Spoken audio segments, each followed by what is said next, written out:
Nagbubulag-bulagan ka pa rin kahit alam mong hindi ka niya kaya pang mahalin.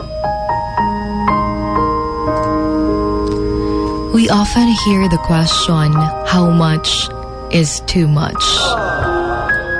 Naging martir ka rin ba sa ngalan ng pag-ibig?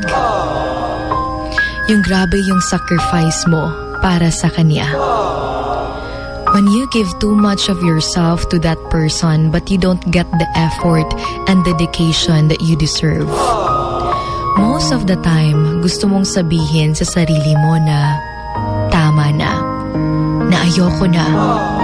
Pero bakit nagbubulag-bulagan ka pa rin sa kanya?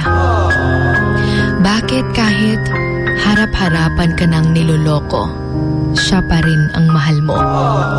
Bakit kahit alam mong may iba ng gusto, pinipilit mo pa rin ang sarili mo?